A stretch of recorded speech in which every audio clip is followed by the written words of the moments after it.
সুলাইমান পয়গম্বর বলেন, কি হলো আমার হুদহুদ, হুদহুদকে কেন পাই না?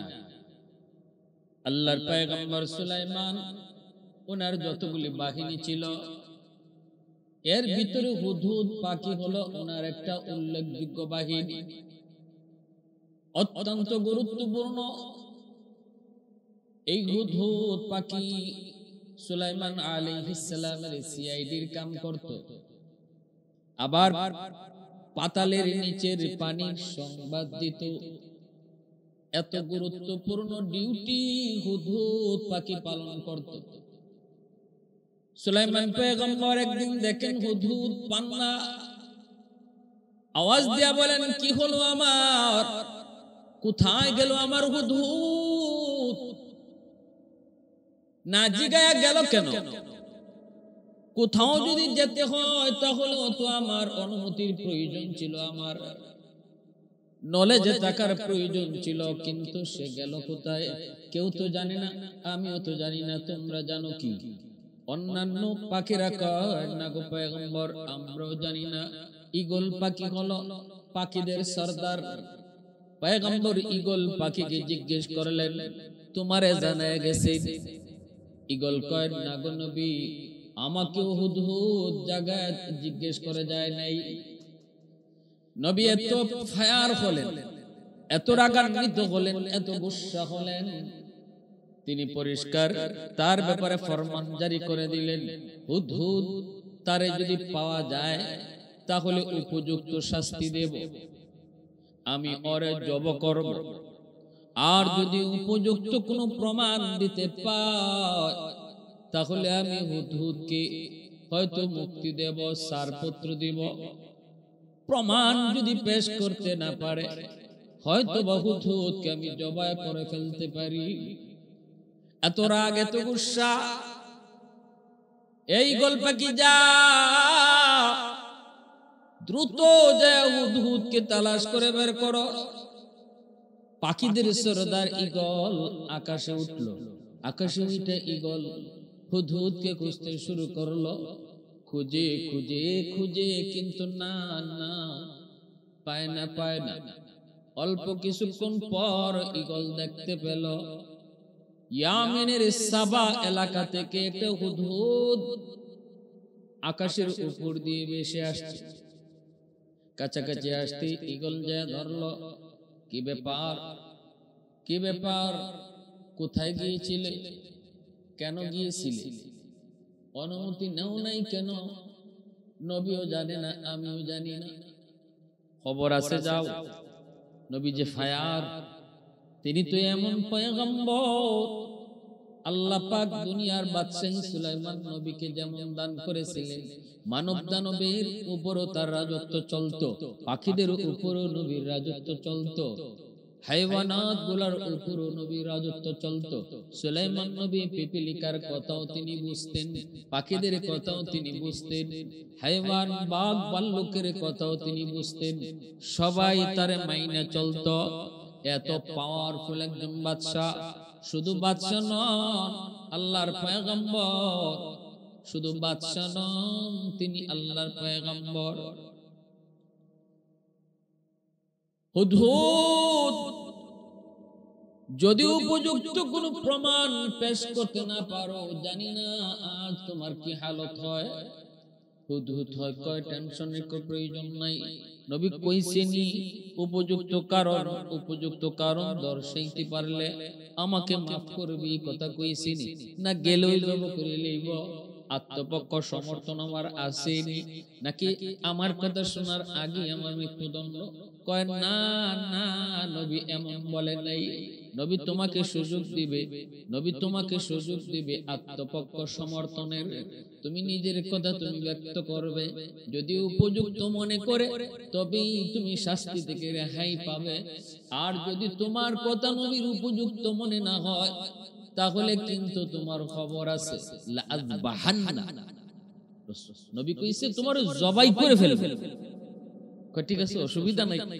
নবী যদি আমাকে এতটুকু সুযোগ দেন যে আমি আমার কথাটা বলবো, তাহলে আমার আশা যে আমি মুক্তি পাবো, বরং আরো পুরস্কারও হইতাম পারি।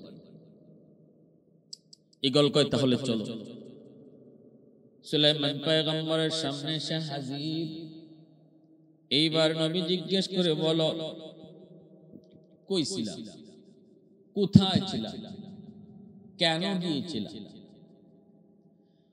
হুদহুদ কয় নবী গো, আমি এমন এক খবর আপনার জন্য নিয়ে এসেছি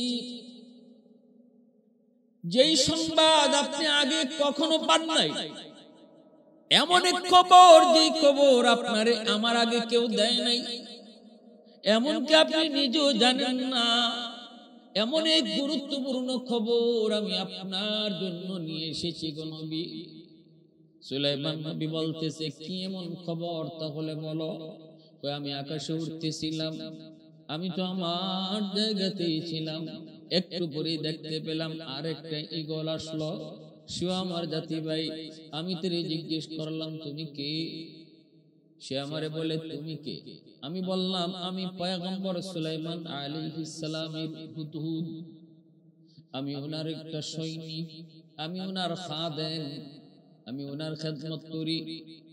এই কথা বলতে হুদহুদ কয় আমিও একজনের সিআইডি, আমিও একজনের এক সেবক, আমিও একজনের খাদেম, আমিও একজনের হুদহুদ। তুমি কার হুদহুদ একটু কও। কয় ওই যে দেখো ইয়ামেনের সাবা, ওই এলাকায় একজন রানী বসবাস করে, যেই রানীর নাম হলো বিলকিস। আমি রানী বিলকিসের হুদহুদ, আমারও কিছু ডিউটি আছে, আমি ওনার একান্ত একজন সৈনিক। এই কথা বলতেই আমি তো অবাক হয়েছি। কয় কি সুলাইমান পয়গম্বর আল্লাহ পাকের নবী, তামাম দুনিয়ার বাদশা, অথচ ওনার রাজ্যের ভিতরে কোন এক জায়গায় একজন মহিলা রাজত্ব করে, নবী তা জানে না। কেমন করে সেটা হয়? আমি বললাম তুমি আমাকে নিয়ে যাও, আমারে তুমি দেখাইবানি তোমার রানীর রাজ্য। কয় হ দোস্ত আয়, আমার রানীর রাজত্ব তোরে একটু দেখাই। এই বইলা আমাকে নিয়ে গেল। আমি যা দেখলাম, নবী জিজ্ঞেস করে কি দেখেছো? হুদহুদ কয় নবী গো, আমি দেখেছি সেখানে একজন রানী, নাম বিলকিস, অনেক সুন্দর রাজ্য তার, ধনে বনে জনে সর্বদিক দিয়ে সে অনেক অনেক উপরে। ধনবল যেমন, জনবল তেমন, অস্ত্র বল তেমন, সুন্দরীও তেমন। ওয়ালাহা আরশুন আযীম, এবং তার একটা নান্দনিক একটা সিংহাসন রয়েছে, দেখার মতো একটা সিংহাসন। ওগো নবীজি, সবচেয়ে বড় আশ্চর্যের বিষয় হলো ওই রানী এবং ওই রাজ্যের মানুষগুলি এক আল্লাহকে চেনে না।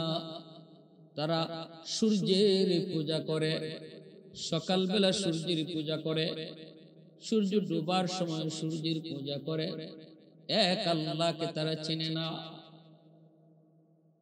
এই সংবাদ শোনা মাত্রই সুলাইমান পয়গম্বর গুসায় তিনি ফুলে গেলেন। কষ্টে উদ্ভুত, আমার রাজ্যের ভিতরে কোন রানী রাজত্ব করবে, তাও আবার আমার আল্লাহকে না চিনা, সূর্যের পূজা কইরা আমার রাজত্বের ভিতরে কোন রানী রাজত্ব করবে? হয় না, ইম্পসিবল। ঘটনা সত্য না, আমার বিশ্বাস হয় না। হুদহুদ কয় নবী গো 100% সত্য। পয়গম্বর কয় তাহলে তুমি সত্যতার প্রমাণ দাও, দলিল দাও। এই জেনেও আমি একটা চিঠি লিখলাম, কোথায়? তাড়াতাড়ি কাগজ কলম নিয়ে আসো। পয়গম্বর সুলাইমান এইবার তিনি রানী বিলকিসের নামে একটা চিঠি লিখলেন। ইন্নাহু বিসমিল্লাহির রহমানির রহিম, ইন্নাহু মিন সুলাইমান ওয়া ইন্নাহু বিসমিল্লাহির রহমানির রহিম। প্রথমেই তিনি লিখলেন সুলাইমান, আমি সুলাইমানের পক্ষ থেকে তোমার কাছে চিঠি। আর পরের লাইনটাই ছিল আমার আল্লাহর নামে আমি শুরু করলাম। নবী আল্লাহর নামে চিঠিটা শুরু করলেন। এতে করে বোঝা গেল যে কোনো কাজ বিসমিল্লাহ বলে শুরু করা শুধু আমার নবীর সুন্নত নয়, সকল পয়গম্বরের সুন্নাত হলো যে কোনো কাজ বিসমিল্লাহ করে শুরু করা। বিসমিল্লাহ বলে যেই কাজ শুরু করা হয় এই কাজের মধ্যে আল্লাহ বরকত দেয়, এই কাজটা আল্লাহ তার নিজ জিম্মাদারিতে সমাপ্ত করে দেয়। শুরু হবে যেই জিনিসটা, যেই কামটা আল্লাহর নামে, শেষও করবেন সে আল্লাহ আল্লাহর জিম্মাদারিতে। এজন্য বিসমিল্লাহ বইলা শুরু করা এটা শুধু এই উম্মতের জন্য, শুধু নবীর সুন্নত নয়, গোটা সকল নবীর সুন্নত হলো বিসমিল্লাহ বলে শুরু করা। তিনি বিসমিল্লাহ বলে চিঠিটা শুরু করলেন, নিজের পরিচয়টাও আগে দিলেন, এরপরে আল্লাহর নামে তিনি চিঠি শুরু করলেন।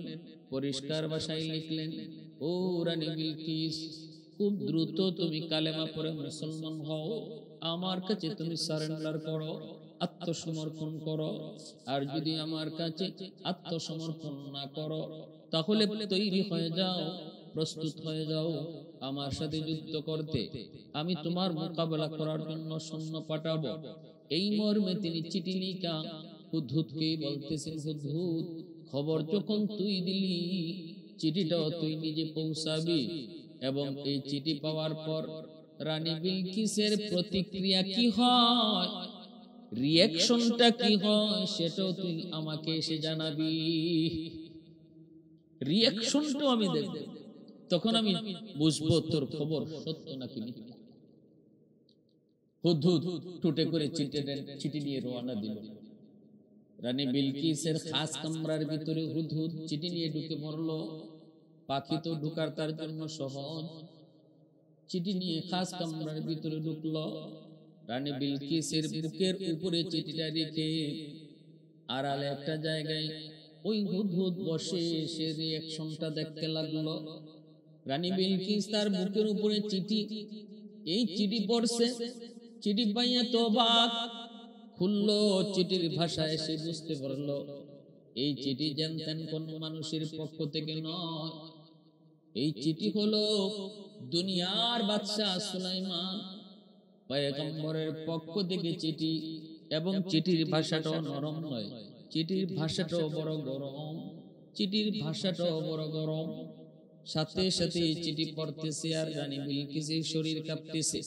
কাঁপবেই তো, তিনি তো শুধুমাত্র বাদশা হলে হয়তো এত ভয় পেত না।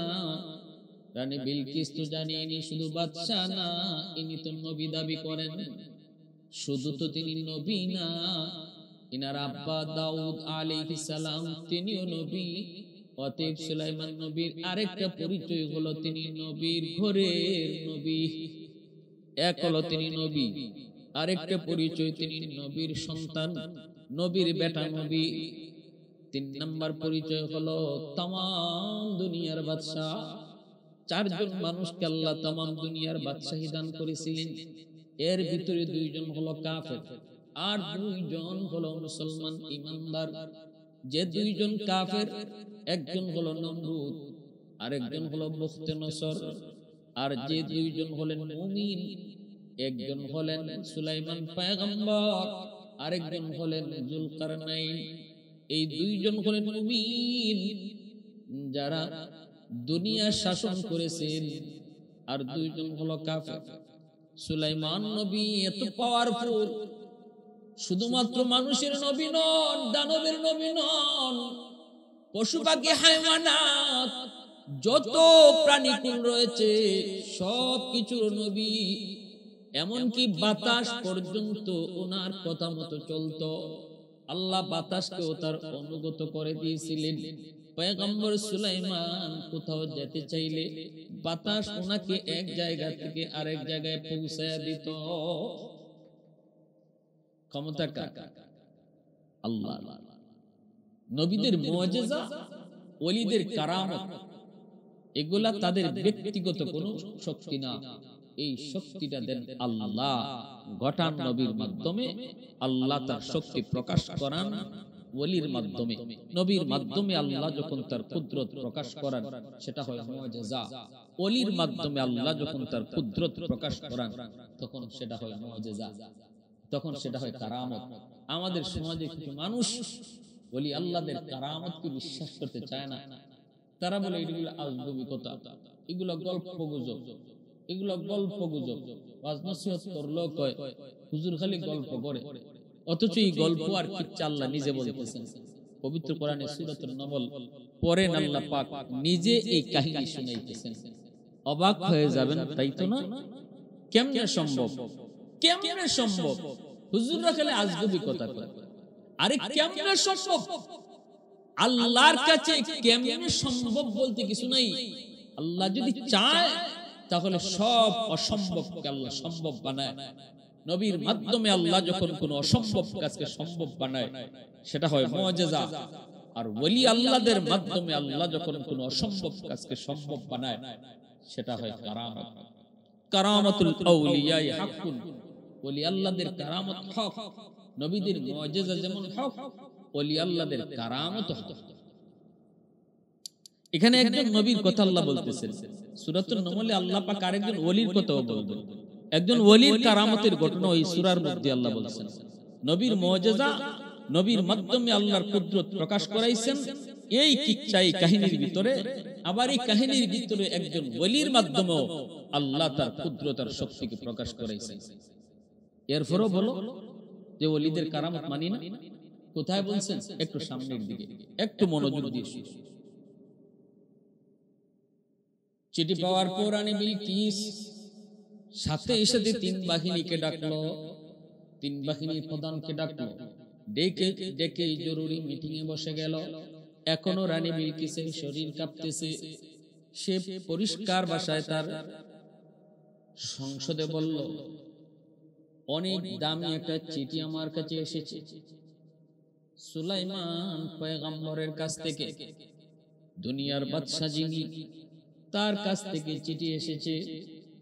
এই চিঠির মধ্যে লেখা, কে দিয়ে গেল আমি জানি না, দেখি নাই, তবে যতদূর বুঝেছি চিঠিটা একটা পাখি দিছে, একটা পাখি দিছে। একজন নবী, একজন বাদশা কোন মানুষ নামক পিয়নের মাধ্যমে চিঠি পাঠায় নাই, চিঠি পাঠাইছে পাখির মাধ্যমে। একটু বুঝে পরামর্শ দিও, আগেই বলতেছি রানী বিলকিসের একটু বুঝছো শুধু তার শক্তিটা। একটা পাখির মাধ্যমে সে চিঠি পাঠাইছে, সেই পাখিও আমার খাস কামরায় ঢুকছে। কিভাবে ঢুকলো, কোন দিক দিয়ে ঢুকলো আমি বুঝি নাই। আমি এখনো বেকুব, আমি এখনো আশ্চর্য, আমি এখনো হতভম্ব যে কিভাবে ঢুকলো। সেই চিঠি আবার আমার বুকে রাখলো, রেখে চিঠি আবার পাখিটা অদৃশ্য হয়ে গেল। অতএব তোমরা পরামর্শ দাও কি করতে পারি। ইনি পরিষ্কার লিখছেন, হয় কালেমা পড়ে মুসলমান হও, নয় আমার সাথে যুদ্ধ করতে তৈয়ার হও। বলো তোমরা কি করবা। সাথে সাথে রাজ পরিষদের ভিতরে তিন বাহিনী তারাই গেছে। ম্যাডাম ভয় পেন না, ভয় পাওয়ার কোনো কারণ নাই। আমরাও ক্ষমতার দিক দিয়ে কম না, আমরা সব ধরনের অস্ত্র, সব ধরনের শক্তি, সব ধরনের পাওয়ার আমাদের কাছে রয়েছে। আমরা কেন ভয় পাবো? কেন ভয় পাবো? ভয় পাওয়ার কারণ নাই, আপনি আদেশ করেন, আমরা যুদ্ধ করতে তৈয়ার। রানী বিলকিস কয়, একটু হুশে হুশে কথা কও, হুশে হুশে কথা কও, নবীরে দরবারে পড়ে। আগে কও সুলাইমান যে পাখির দিয়ে চিঠি পাঠাইছে ওই পাখিটারে ধরতে পারবাইনি, পাখিটারে ধরতে পারবা কিনা একটু কও। এরপরে সুলাইমান নবীর সাথে তোমরা পাল্লা দিবা। লাফায়ও না, বাহাদুরি দেখাও না। সব জায়গায় বাহাদুরি চলে না, সব জায়গায় চাপা বাজিও চলে না। এখানে চাপা মারার জায়গা না, বাহাদুরি দেখানোর জায়গা না। জানুনি ইন্নাল মুলুকা ইযা দাখালু কারিয়াতান আফসাদুহা। রানী বিলকিস কই, পাওয়ারফুল পরাক্রমশালী কোন বাদশা যদি কোন গোত্রে ঢুকে, কোন দেশ জয় করে, তাহলে এই দেশে ঢুকে ফাসাদ সৃষ্টি করে, দেশে ঢুকে রক্তপাত ঘটায়, খুন খারাপি করে, মানুষ হত্যা করে। দেশ যখন স্বাধীন হয়, দেশ যখন কোন দেশ, অন্য দেশ যখন কোন দেশকে দখল করে, প্রথম নম্বর কাজ হলো নির্বিচারে মানুষ হত্যা করে। এরপরে রানী বিলকিসে কয়, সম্মানিত মানুষকে বেইজ্জত করে, অসম্মানী করে। এটাই হলো নিয়ম, এটাই হলো সিস্টেম। অতএব একটু হুশে খুশে কথা কয়। সুলাইমান তিনি এত বড় বাদশাহ, এত বড় পাওয়ারফুল, যার কথা পাখিও শুনে, যার কথায় দানব চলে। অতএব তার সাথে পাল্লা দেওয়ার আগে একটু হুশ করে কথা কও, একটু বিবেক খাটায় কথা কও। চুপচাপ হয়ে গেল দরবার। এইবার রানী বিলকিস কয়, তাহলে শোনো, তোমরা তো নীরব হয়ে গেছো, আর কোনো কথা নেই, এবার আমার কথাটা শোনো। আমি একটা পরামর্শ দেই, আমাদের আগে বোঝা দরকার ইনি কি শুধু দুনিয়াদার কোন বাদশা, নাকি তিনি আল্লাহর পয়গম্বর। তিনি যদি সত্যি আল্লাহর পয়গম্বর হয়ে থাকেন, আবার বাদশা হন, তাহলে বাহাদুরি দেখায় লাভ নাই, লাফায় লাভ নাই, চাপাবাজি করে লাভ নাই, সোজা তার কাছে সারেন্ডার হওয়া লাগবে। কারণ শুধু বাদশার সাথে লড়াই করা যায়, হয়তো জিততেও পারে, হারতেও পারে, কিন্তু যে বাদশা যদি আল্লাহর নবী হয়, তাহলে নিশ্চিত লেখে নাও আমাদের পরাজয়, নবীর বিজয়। কারণ তখন নবীর সাথে আল্লাহর কুদরতি হাত সাথে থাকে। কাদিরে কুদরত দারি বর কামাল, কাদিরে কুদরত দারি বর কামাল, আনতা রব্বি আনতা হাসবি যুল জালাল, আনতা রব্বি আনতা হাসবি যুল জালাল। আল্লাহ রাব্বুল আলামিন ক্ষমতার মালিক। আল্লাহ যারে চায় তারে ক্ষমতায় বসায়। কুলিল্লাহুম্মা মালিকাল মুলকি তুতিল মুলকা মান তাশা ওয়া তানজিউল মুলকা মিম্মান তাশা ওয়া তুইজ্জু মান তাশা ওয়া তুযিল্লু মান তাশা বিয়াদিকাল খায়র ইন্নাকা আলা কুল্লি শাইইন কাদির। আল্লাহ কারো কাছ থেকে ক্ষমতা ছিনায় নেয়, কাউকে আল্লাহ ক্ষমতা দেয়, কাউকে আল্লাহ ইজ্জত দেয়, কাউকে আল্লাহ বেইজ্জত করে। সকল ক্ষমতার মালিক কে? আল্লাহ। জনগণই সকল ক্ষমতার উৎস নয়, এটা শিরকি আর কুফরি মতবাদ। এই কথা যে মন থেকে কইব এর ঈমান থাকবে না। সকল ক্ষমতার উৎস একমাত্র কে? আল্লাহ। গণতন্ত্র করেন, গণতন্ত্র মানেন, গণতন্ত্র মতো চলেন, কিন্তু গণতন্ত্রে এমন কিছু থিওরি, এই থিওরি গুলা যদি আপনি বিশ্বাস করেন তাহলে ঈমান থাকবে না। জনগণই সকল ক্ষমতার উৎস, গণতন্ত্রের এই স্লোগান যদি কোনো মুসলমান অন্তর থেকে বিশ্বাস করে তাহলে তার ঈমান থাকবে না, মুহূর্তের ভিতরে সে বেঈমান হয়ে যাবে। আল্লাহ কয় সকল ক্ষমতার মালিক আমি, আর তুমি কও সকল ক্ষমতার মালিক জনগণ। রানী বিলকিস কয়, তাহলে এবার পরীক্ষা শুরু হোক।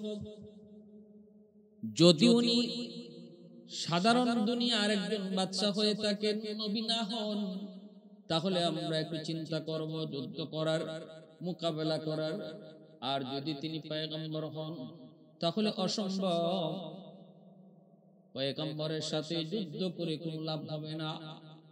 এবার রাজসভায় সবাই কয়, ঠিক আছে জাহাপনা, আপনি যা মনে করেন, কি করা যায়? ইনি কয়, এটা বোঝার জন্য তারে কিছু ঘুষ দিন। কেমনে? কই কিছু স্মরণের ইট নিয়ে যাও, তোমরা তোমাদের সৈনিকের পোশাক খুলে ফেলো।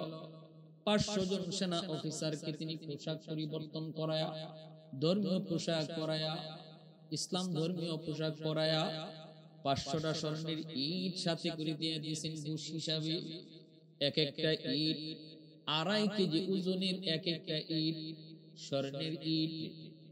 যেখানে 100 টাকা, 100 টাকা স্বর্ণ, 100 টাকা স্বর্ণে 1 বড়ি হয়। 1 বড়ি স্বর্ণের দাম বর্তমানে 1,67,000। 1 বড়ি স্বর্ণ মানে 100 টাকা স্বর্ণের দাম। এই যদি হয় 100 টাকা স্বর্ণের দাম, তাহলে 2.5 কেজি ওজনের এক একটা স্বর্ণের বার, এটার কি পরিমাণ দাম? তাও এটা একটা না দুইটা, ওই 500টা এমন স্বর্ণের ইট পয়গম্বর সুলাইমানের কাছে রওনা দাও। এরা রওনা দিয়ে দিল। এদিকে হুদহুদ চলে আসলো আগেই। আল্লাহর পয়গম্বর কয় হুদহুদ একটু কি ব্যাপার, চিঠি পৌঁছাইছো? কয় হব নবী পৌঁছাইছি। কি দেখেছো রিঅ্যাকশন? কয় নবী গো দেখেছি রিঅ্যাকশন হলো সাথে সাথে মন্ত্রী পরিষদ নিয়ে বৈঠকে বসলো, তিন বাহিনীর প্রধানকে নিয়ে রানী বৈঠকে বসলো। সিদ্ধান্ত হয়েছে এরা আপনার কাছে ঘুষ নিয়ে আসতেছে। রানী ঘুষ পাঠাইছে। কি ঘুষ পাঠাইছে? কয় 500টা স্বর্ণের ইট। প্রমাণ চায়, প্রমাণ। আপনি কি শুধু দুনিয়াদার বাদশা নাকি আপনি আল্লাহর পয়গম্বর? এটা প্রমাণ করার জন্য যদি আপনি স্বর্ণের ইট গ্রহণ করেন তাহলে ওরা বুঝবে আপনি একজন লোভী বাদশা, আপনি নবী না। আর যদি স্বর্ণের ইট গ্রহণ না করে তাহলে ওরা বুঝবে আপনি শুধু বাদশা না, আপনি আল্লাহর পয়গম্বর। রানী বিলকিস কয় নে আর একটা পাথর দিয়ে দিলাম। এই পাথরটার ভিতরে একটা চিকন সরু একটা রাস্তা আছে। এই চিকন সরু রাস্তাটাও আবার আঁকা বাঁকা। এই পাথরটা সুলাইমান নবীর কাছে দিবা আর বলবা এই চিকন পাথরের ভিতরে যে চিকন সরু একটা রাস্তা, এই রাস্তাটা দিয়ে যেন সে সুতা ঢুকাইয়া দেয়। এটা নিয়ে 500 জন সেনা অফিসার রানা দিছে। রানী বিলকিসের নিয়ত হইল, বুঝার উদ্দেশ্য হইল যে এই যে চিকন রাস্তা পাথরের ভিতরে, যে রাস্তাটা শুধু ডাইরেক্ট না আবার আঁকা বাঁকা, এটা কোনো মানুষের পক্ষে সম্ভব নয় এর ভিতর দিয়ে সুতা প্রবেশ করানো। যদি তিনি নবী হন তাহলে আল্লাহ চাইলে সম্ভব, মানুষের পক্ষে সম্ভব নয়। এই কারণে সে বলছে নাও সুতা ঢুকে আইনো। 500টা স্বর্ণের ইট, এক একটা ইট 2.5 কেজি ওজনের, নিয়ে 500 জন সেনা অফিসার রওনা দিল। আমার ভাইরা, আমার যুবক, এই খবর যেই মাত্র সুলাইমান পয়গম্বরের কাছে হুদহুদ পাখি জানায়া দেয়, সাথে সাথে পয়গম্বর দেওদানবকে আদেশ করলেন, তোমরা আমার রাজদরবার থেকে কয়েক কিলোমিটার রাস্তা স্বর্ণের রাস্তা বানাইয়া স্বর্ণের কার্পেটিং করে দাও। প্রতিটা ইট যেন হয় স্বর্ণের, কার্পেটিং হয় যেন স্বর্ণের। 1-2 কিলোমিটার না, অনেক কিলোমিটার রাস্তা। মেইন রোড থেকে আমার দরবার পর্যন্ত আসতে 6 কিলোমিটার আছে। এই রাস্তাটা স্বর্ণের কার্পেটিং করে দাও। আবার দুনো পাশে গরু ছাগল বেঁধে রাখো, ওরা যেন পেশাব পায়খানা করে। এরা ঢুকতেই যেন বুঝে এই স্বর্ণের প্রতি আমার কোন লোভ নাই। আর যে 500টা স্বর্ণের ইট নিয়ে আসছে, 500টা স্বর্ণের ইট, 500টা স্বর্ণের ইট রাখা পরিমাণ জায়গা তোমরা খালি রেখে দিও। এটার একটা হিকমত আছে। 500 ইট রাখার জায়গাটা খালি রাখবা, রাস্তা করবা ঠিকই, কিন্তু এতটুকু জায়গা খালি রাখবা। এইদিকে তার বাহিনী আসতেছে, 500 জন সেনা অফিসার, তারা তো আসতেছে স্বর্ণের ইট নিয়ে। যেই মাত্র পয়গম্বর সুলাইমানের রাজদরবারে ঢুকবে, এর আগে থেকেই দেখতে পেল দরবারের এই কয়েক কিলোমিটার রাস্তা স্বর্ণের রাস্তা দেখা যায়। অবস্থা বুঝে তারা আশ্চর্য হয়ে গেল, অবাক। হয়তো অবাক তো হওয়ারই কথা, আমরা নিয়ে আসলাম 500টা ইট, কিন্তু এই রাস্তার ভিতরে যা বুঝতেছি কয়েক কোটি কোটি ইট দিয়ে এই স্বর্ণের রাস্তা বানানো হয়েছে। যে আবার এই স্বর্ণের রাস্তার দুনো পাশে গরু ছাগল বেঁধে রাখা হয়েছে, ওরা প্রস্রাব পায়খানা করে। এতে করে বোঝা গেল এই স্বর্ণের কোনো মূল্যই ওনার কাছে নাই। একটু আগায় আবার এক কদম পিছায়, একটু আগায় তো আবার পিছায়, একজন আরেকজনের দিকে তাকায়, কি লিয়ে যাইতেছি ঘুষ, আর দেখতেছি কি গেলে আমাদের ইজ্জত থাকবে নি, গেলেনি আবার মাইর খাই, গেলেনি আবার ধরা খাই। এই ভয় ভীতিটাও তাদের অন্তরে কাজ করে। সামনের দিকে যায়, যে তারা হঠাৎ করে দেখতে পেল এত সুন্দর কার্পেটিং স্বর্ণের রাস্তা, এই রাস্তার মাঝখানে 500 ইট রাখার জায়গা খালি। থমকে গেল বাহিনী, রাস্তা থেকে, স্বর্ণের রাস্তা থেকে আমার 500টা স্বর্ণের ইট তোমরা চুরি করে নিয়ে এসেছো, নতুবা আমার এত সুন্দর স্বর্ণের কার্পেটিং এর রাস্তা 500টা ইট গেল কোথায়? চোর বইলা আমাদের কেউ মারতেও পারে। এই তো ভয় ঢুকে গেল, চরম ভয়। সেনা প্রধান কয়, বুঝে ফেলেছি, স্বর্ণ এখানে রেখে দাও, যে জায়গাটা খালি আছে এই খালি জায়গাটা আমাদের স্বর্ণের ইট দিয়ে পুরা করো। আর যাব না, এমন একজন নবী, এমন একজন বাদশা, তারে না দেখা আমি ইয়ামেন যাব না। আসলো নবীর সামনে। আসার পরে আল্লাহর নবী সুলাইমান তাদেরকে বলতেছে, তোমরা মনে করেছো আমাকে ঘুষ দিয়ে তোমরা কিনে ফেলবে? আরে আমি দুনিয়ার তার কোন বাদশা না, পয়গম্বর সুলাইমান তিনি তো এমন নন, তিনি তো আল্লাহর পয়গম্বর। সুলাইমান নবী কয়, তোমাদের রানী বিলকিস, তোমাদের রানী বিলকিস রং নাম্বারে ডায়াল করেছে। আমি শুধু দুনিয়াদার কোন বাদশা না, আমাকে স্বর্ণের ইট দিয়ে কিনা যায় না, আমি আল্লাহর পয়গম্বর। কই তোমার রানীর দেওয়া সেই পাথর, পাথরটা দাও। বলতেই তো ওরা অবাক, পাথরের খবর তো নবী পেয়ে গেছে। বলে, হ্যাঁ পাথরটা দাও, আমি সুতা ঢুকাইয়া দিতেছি। এইবার সেনা প্রধান, এবার 500 জন প্রতিনিধি তারা ভয় পেয়ে গেল। আমাদের রাজ দরবারে বসে আমরা সুলাইমান নবীর বিরুদ্ধে কত কথাই না বলেছি। কেউ বলেছে এন করব, তেন করব, কেউ বলেছে সুলাইমানকে গাছে ঝুলাইয়া দিব। মনে তো হয় সব কথাই উনার কানে এসেছে। নতুবা আমরা যে পাথর নিয়ে এসেছি, এই পাথরের খবর তো বিলকিস রানী আর আমরা ছাড়া কেউ জানার কথা না। তাহলে বোঝা গেল সব খবর এসেছে। ভয়ে কাঁপতে শুরু হলো। সুলাইমান আলাইহিস সালাম পাথরটাকে তিনি হাতে নিলেন, চিকন সরু একটা রাস্তা পাথরের ভিতর দিয়া, আবার সেই রাস্তাটা এরকম ভাবে অনেক ঘোরানো পেঁচানো। কেমন করে তিনি সুতা ঢুকাবেন? সুলাইমান নবী একটা পিপিলিকারে ডাক দিলেন। পিপিলিকাটা আসলে পরে নবী পিপিলিকারে বলতেছে, এই পিপিলিকা, তুমি এই চিকন সরু রাস্তা দিয়ে তুমি ঢুকো, তোমার মুখে এই সুতাটা নিয়ে তুমি ঢুকো, আবার পাথরের ভিতর দিয়া ওই পার দিয়ে তুমি বের হও। নবীর আদেশ পাওয়া মাত্রই তাদের সবার সামনে পিপিলিকা সুতা মুখে নিয়ে এই চিকন সরু রাস্তা দিয়ে ঢুকলো, ওই রাস্তা দিয়ে বের হয়ে আসলো। নবী সুতা ঢুকায়া ওদের হাতে দিয়া বলেন, নাও, তোমাদের রানী বিলকিস যে সুতা ঢুকাইতে বলছিল সুতা ঢুকাইয়া দিলাম, মন চাইলে বইল যেন এই পাথরটা গলার হার বানা। হায় হায় হায় হায়, কোন রকম জানে বাচ্চা আইসলো। রানী বিলকিসের কাছে আইসা ওরা হতাশ। বিলকিস রানীকে কি হইছে? কি হইছে আর কইেন না, কি হইছে কইেন না, কোন আল্লাহ যে আমরা বাঁচায় আনছে। কি কই, যত কথা আমরা এখানে কইছি সুলাইমান নবীর বিরুদ্ধে, সব কথা কে বা কারা কইছে আল্লাহ জানে।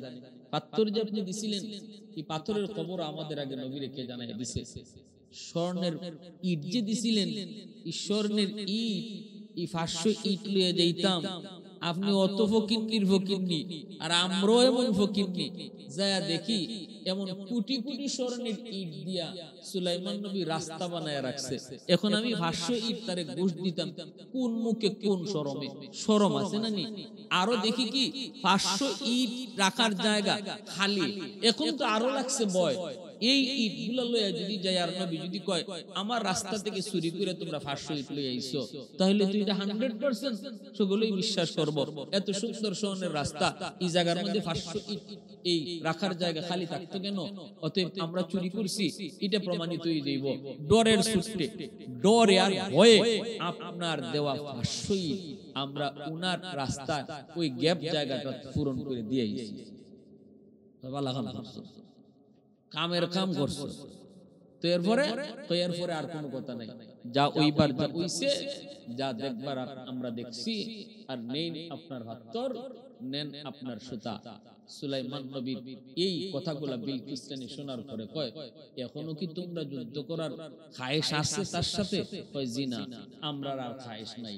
কয় তাইলে তাড়াতাড়ি করে প্রস্তুতি নাও, সবাই রেডি হও, আমরা নবীর কাছে গিয়া আমরা সরাসরি ওনারে দেখব, তারপরে বুঝে পড়লে কালেমা পড়ে মুসলমান হয়ে যাব, সরাসরি তার সাথে সাক্ষাৎ করব।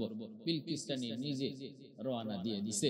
এই বাহিনী নিয়ে যখন আবার আসতেছে, তখন হুদহুদ পাখি আইসা আবার নবীর নিউজ দেয়, কারণ হুদহুদ তো নবীর সিআইডি, হুদহুদ নবীর সিআইডি। আইয়া কয়, নবী গো, এখন কিন্তু রানী নিজে আইতেছে, আগে পাঠাইছিল প্রতিনিধি, এখন আসতেছে নিজে। আল্লাহর পয়গম্বর সুলাইমান এই খবর পাওয়া মাত্রই তিনি সাথে সাথে সিংহাসনে বসলেন, আর জিন্নাতদেরকে ডাকলেন, দেব দানবদেরকে তিনি ডাকলেন। তারপরে বলতেছেন, রানী বিলকিস বের হইছেনি? হুদহুদ কয়, হ বের হয়ে গেছে। নবী কয়, সিংহাসন কই রাখছে? কয় 7টা গেটের ভিতরে খাস কামরায় তালা মাইরা তার সিংহাসন রাইখা আইছে। এবার আল্লাহর পয়গম্বর সুলাইমান তিনি দেব দানবকে বলতেছেন, কে পারবাস রানী বিলকিস আমার কাছে আসার আগে আগে তার সিংহাসন নিয়ে আসবা? সে কিন্তু এখন মাদ্রাসায় আছে, আমার কাছে আগে আসার আগে আগে সিংহাসনকে আনতে পারবা? আল্লাহ পাক পবিত্র কোরআনে সূরাতুন নামলের মধ্যে বলছেন, একটা জিন দানব 2500 হায়াত পাইছে।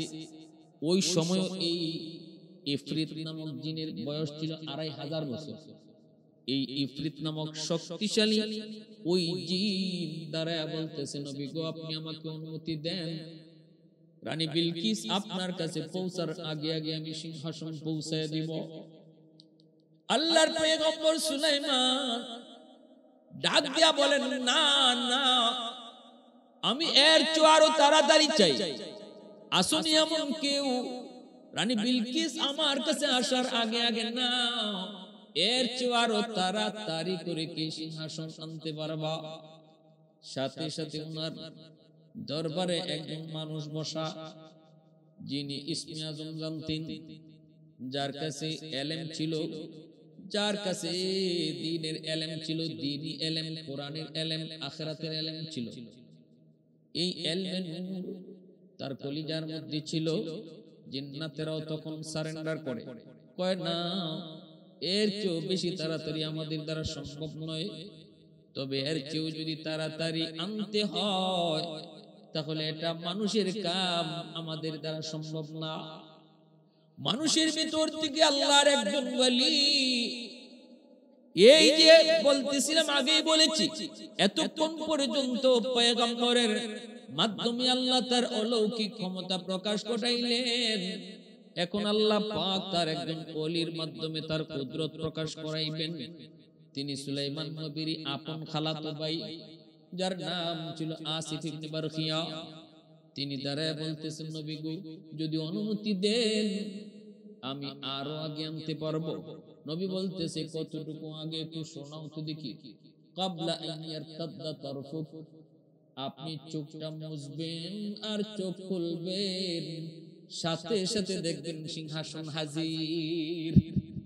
সুবহানাল্লাহ, সুবহানাল্লাহ। লিমানিল মুলকু তুগুই তু সাজাওয়ার খুদাই, তু খুদাওয়ান্দ ইয়ামিনি তু খুদাওয়ান্দ ইয়াসারি, তু খুদাওয়ান্দ জমিনি তু খুদাওয়ান্দ সামাই, তু রহিমি তু করিমি তু সামিঈ তু বসিরি, তু মুইদ্দি তু মুদিল্লি তু মালিকিল আরশি বাজাই। বরি আজ খুরদন ও খুফতন, বরি আজ তোহমতে মরদন, বরি আজ বীর উমিদি, বরি আজ রঞ্জ বালাই। আল্লাহর শক্তি আর কুদরত যখন নবীর মাধ্যমে প্রকাশ ঘটায়, এর নাম হয় মুজিজা। আর ওলি আল্লাহর মাধ্যমে যখন আল্লাহ তার কুদরত প্রকাশ ঘটায়, তখন এর নাম হয় কারামত। ওই আসিফ ইবনে বারখিয়া তিনি একজন মানুষ যার দিলের ভিতরে ইলমে নূর ছিল, আল্লাহর ইলম ছিল। উনি কইতেছে আমি, আপনি চোখ খুলবেন আর চোখ বুঝবেন, এর ভিতরে আমি আপনার সামনে সিংহাসন হাজির করব। তাহলে বোঝা গেল দেব দানবের চেয়েও মানুষের শক্তি বেশি, জিনের চেয়েও মানুষের শক্তি বেশি। কোন মানুষ যার সিনার মধ্যে কোরআনের নূর থাকবে, যার সিনার মধ্যে ইলমের নূর থাকবে, যার সিনার মধ্যে আখিরাতের জ্ঞান থাকবে, তারে দেব দানবও ডরায়, তারে পশু পাখিও ডরায়, তারে তামাম মাখলুক ডরায়। কারণ তারাও মানে, তারাও এই কথা স্বীকার করে ইলমে নূরের ক্ষমতা এটাই ইসমে আজম, এটাই ইসমে আজম। ইমাম আবু হানিফা রাহমাতুল্লাহি আলাইহি ওনার জামানার ঘটনা, বাচ্চারা খেলাধুলা করতেছে, একটা বল উনি যেখানে নসিহত করতেছেন এখানে একটা বল ওনার সামনে এসে পড়ছে। সব বাচ্চারা ভয়ে যার যার মতো করে দৌড়ে চলে গেছে। হায় হায়, হুজুরের মজলিসে উপরে গিয়ে বলটা পড়ছে। এই বলটা কেউ আর আনার সাহস করে না। বাচ্চাগুলারে ইনি ডাক দিলেন, আসো এদিকে আসো। বাচ্চারা আসছে, কাছে আসছে, কিন্তু ওনার ধারে যায় না। দাঁড়ে আইসা সবাই ভয়ে কাঁপতেছে, দাঁড়ায় রইছে। ইমাম আবু হানিফা রাহমাতুল্লাহি আলাইহি বলতেছেন, নাও বলটা নিয়ে যাও। একজন আয় না, তোমার নাম কি? আমার নাম আব্দুল কাদির। নাও বলটা নিয়ে যাও। কয় না হুজুর আমার ভয় করে। তোমার নাম কি? আব্দুর রহিম। বলটা নাও। কয় না হুজুর আমার ভয় করে। এভাবে কেউ বলটাই নিতে চায় না। এরপরে একটা বাচ্চা পাশে দাঁড়ানো, তারে বলতেছেন নাও তুমি বলটা নাও। হে দৌড় দিয়ে আইছে, আইয়ে বলটা হাতে নিছে, হাতে নিয়ে বলটা নিয়ে চলে যাচ্ছে। ইমাম আবু হানিফা একটু দাঁড়াও। সবাই ওরা ভয় পাইলো। তুমি যে ভয় পাইলা না? কয় আমি আপনাকে কেন ভয় পাইব? আপনি কে? আপনার ভয় পাওয়ার কি আছে? আপনার ভয় পাইব কেন? এমন তুচ্ছ তাচ্ছিল্য করে বিয়াদবের মতো কথা বলছে। ইমাম আবু হানিফা রাহমাতুল্লাহি আলাইহি বলতেছেন, বাবা একটু কাছে আয়। কাছে আইতি তার জামাটা উঠাইয়া বুকের দিকে একটু তাকাইছেন, তাকায় বলছেন যাও, এবার চলে যাও, আমি যা বুঝার বুঝছি, যাও তুমি যাও। এবার তার মজলিসে যে সমস্ত ছাত্ররা সাক্ষীদান ছিল তারা বলতেছে, হযরত আপনি ওর বুকের পাশে কি দেখলেন আর এখন বলতেছেন চলে যাও? আমি যা দেওয়ার দেখার দেখছি, এটা তোমাদেরকে বলে লাভ নাই। না হুজুর কি দেখছেন একটু কোন না। হুজুর বলতে চান না, কিন্তু ওনার ছাত্ররা বারবার পিরাপিরি করে। উনি বলতেছে, আমি আমার ইলমের নূর দিয়ে তাকায় দেখছি যে সে জারজ সন্তান, তার বাপের ঠিক নাই, তার বাপ নাই, এজন্যই সে বেয়াদবি করছে। আল্লাহর নবী এবং নবীর ওয়ারিস উলামায়ে কেরামের সাথে যারা বেয়াদবি করে, সত্যিকার অর্থে তালাশ করে দেখা যাবে তার জন্মের সমস্যা আছে। ইমাম আবু হানিফা রাহমাতুল্লাহি আলাইহি বলছেন তার জন্মের সমস্যা। তারা তো অবাক হয়ে গেছে, হুজুর এই বাচ্চাটার জন্মের সমস্যা কেমনে বুঝলেন? আমি তো বুঝছি, তোমরা যদি তোমাদের বিশ্বাস না হয় তাহলে তদন্ত করে দেখো। সাথে সাথে বাচ্চারে নিয়ে কয়েকজন চলে গেল। কোথায় তোমার বাড়ি? চলো তো যাই। গেছে গিয়া দেখে উঠানে একজন মুরব্বী মানুষ গিয়া বলতেছে, ভাই আপনি কি এই কি কয় এই রফিকের বাবা? তখন ওই মুরব্বী কয়, না না আমি এর বাবা হইব কেন? কত ওর বাবা কোথায়? রফিক কইতেছে, তখন ওই মুরব্বী মানুষটা কয়, এই বাচ্চা, আরে রফিকের এই বাচ্চার বাবা? বলে হ, বাচ্চার বাবা খুঁজতেছে। না এর তো বাবা নাই, এর বাবা নাই, এ বাপসারাই জন্ম নিছে, এ জারজ অবৈধ। কেমনে? ওর মা আমাদের বাসায় কাজকর্ম করতো। বিয়া শাদী হইলো না, কিছু হইলো না, কিছুদিন পরে দেখি আমরা তার পেটে বাচ্চা আইছে। আজও পর্যন্ত তার মা বলে নাই এই বাচ্চা কার। অতএব আমরা এলাকার সবাই জানি এই বাচ্চার বাপ নাই, সে জারজ অবৈধ। ইমাম আবু হানিফা রাহমাতুল্লাহি আলাইহি এবার তার নজর বুঝেন কোথায় গেছে। বাস্তবে তারা খুঁজে পাইলেন যে তার জন্মের সমস্যা। এটাই হলো ইলমের পাওয়ার, এটাই হলো ইলমের পাওয়ার, এটাই ইলমের পাওয়ার। আল্লাহু আকবার। ওই আসিফ ইবনে বারখিয়া সুলাইমান আলাইহিস সালামের আপন খালাতো ভাই, তিনি রাজদরবারে বসা, বলতেছে, নবী গো আপনি অনুমতি যদি দেন তাহলে আমি আরো তাড়াতাড়ি চোখ মুছবেন আর খুলবেন, এর ভিতরে সিংহাসন নিয়ে আসবেন। আল্লাহর পয়গম্বর সুলাইমান বলেন, ঠিক আছে তুমি তাই করো। রানী বিলকিস এদিকে তো আসতেছে, আর আসিফ ইবনে বারখিয়া কয় আপনি চোখ মুছেন। তিনি চোখ মুছে এরপরে কয় খোলেন। খোলার পরেই নবী দেখে তার সামনে রানী বিলকিসের সিংহাসন হাজির।